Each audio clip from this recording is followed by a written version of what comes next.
Hey everyone, I'm just going to go through some of the events for the QLD Strongman series. They're all novice events, probably a few things that you guys have done before, so I'm just going to go through the basics, the rules, the do's, the don'ts, to give you a heads up when you come to compete.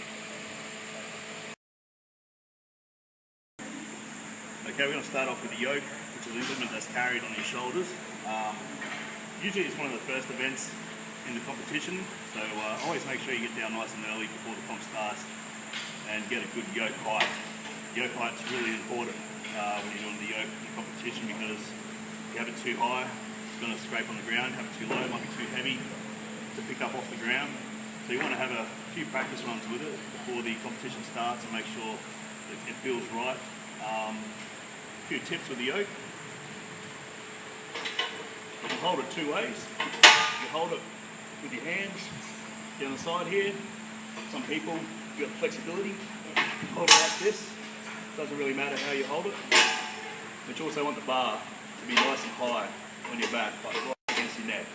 If you can keep it down on your shoulders, like where you normally squat, the bar will slowly slip down. Another thing with the yoke, it's like a giant pendulum. So once you pick it up, you have all this weight at the bottom. Some people, first time doing yoke, they'll take off too fast. They'll take big steps. The yoke will swing, dig into the ground, or take a big step and start swinging, going back and forth. Yoke's hitting the ground. It's very inefficient. So it's important. Once you have the right height, you pick up the yoke, you're nice and stable. You take little steps and slowly build up. Like I said, once you start taking bigger steps, that's when the yoke starts swinging and it causes all sorts of dramas. So little steps, nice and slow, quick steps, build up. That's how you do yoke. Okay, this implement's called the biking press. It's an overhead press event. It's not a very commonly used event in Australia. I think there's only two people I know of that have a biking press, which is this one and someone down in Melbourne. And there's a couple of rules you have to stick to when you're doing this sort of event. Basically, take the implement as if you're doing a push press. Now you can lean into it slightly. There's a limit to how far you can go back. You can't be right back like this. You also don't want to be directly underneath, it's going to be a lot harder to press. So a little bit of an angle. When you press it, it's like a normal push press. Lock it out. Referee will say down. Down you go. Now, the handles have to be below your ears.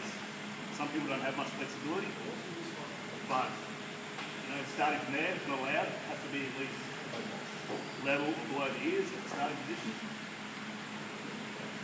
And you're also not allowed to jerk beneath it. That means you can't do this movement. You can't have the double dip. It's not a good press. It has to be a strict push press.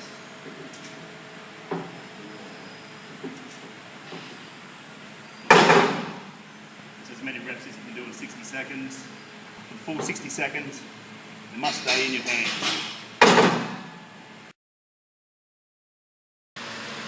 Okay, this event is a log press, which is clean and press reps in 60 seconds. Basically what the competitor has to do, from the ground, clean the log, and then press. The referee will give the down signal once it's fully locked out. You go again.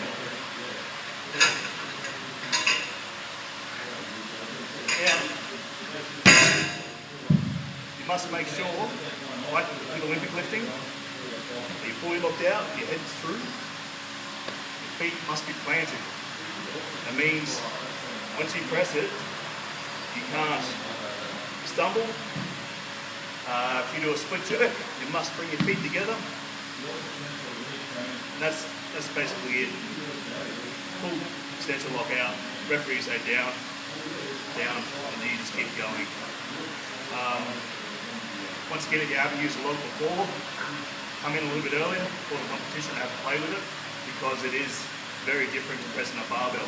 You have the neutral grip. It's it's very hard to gauge where you are when you're sitting on your chest, because the log, constantly looking at the roof, crushes your chest, makes it hard to breathe. So make sure you have a few goes at it, just to get a feel of it and get the right technique. Once again, it's another event where good technique pays off. And that's basically it. Try not to drop it as well from overhead. That's a no-no. Okay, here we've got the Atlas stone. Now, Atlas stone, just about everyone knows what that is when you talk about strongman. You talk about the big round balls. Well, this is the Atlas stone here. Now, this is another event where technique is very important, not only for being efficient, but for, you know, not injuring yourself. See some, how we say, CrossFit places teach you how to pick up a stone. It's the most dangerous way I've ever seen someone shown how to pick up a stone, because it's very heavy on the biceps. The last thing you want to do is tear a bicep in this event. Now, the proper way of picking up an Atlas stone, make sure you're a lot of chalk or tacky in the day. So it's down your forearms, on your hands. Basically you want to stand directly over the stone, just behind the center line. You want to reach down the center of the stone, get right under it with your hands, spread your hands apart, dig your fingers in, squeeze it, lift it up, get it into your lap. That's what we call lapping the stone, into your lap. You want to bring your arms around it. You can also bring your feet in. If it's, you know, if you've got to load it to the height, you'll pull the stone hard against your chest. And as you come up, pull back on the stone, your hips come through, and you extend with it. It's the most efficient way of doing a stone.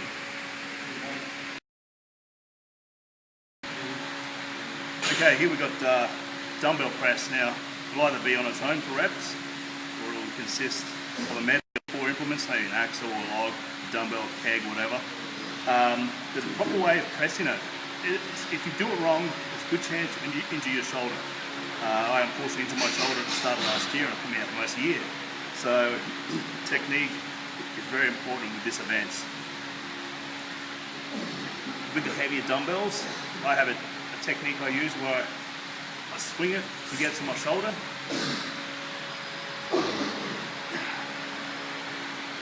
Now, once you get to your shoulder, you got to make sure it's in the right spot. Some people will hold it like this. Some people are right back here. I prefer just a little bit of an angle up against my head, like you're doing a shot put, something like that. And because it's a one-handed dumbbell press, only one hand can touch the dumbbell when you press it. Okay, you can't throw it up like that. Hand must be away. It could be anywhere, but it can't be touching it. I hold a hand out for a bit of balance, and you just press away. Now, it's important when you press a dumbbell that you are throwing it on a slight angle in line with the center of gravity. A lot of people will press it and they'll end up out here somewhere. That's when you'll hurt your shoulder. Always make sure the dumbbell is steady. The bigger the dumbbell, the harder it is to steady. Sometimes it will roll around. You just have to, you know, have a few practice goes. Make sure it's right in the crook of your neck. Once you've got it steady, push straight up. I always look upwards when I press a dumbbell, and I've got a spot where I aim for. Like I said, you must go above your head, not out here. Otherwise, you'll be in a lot of pain.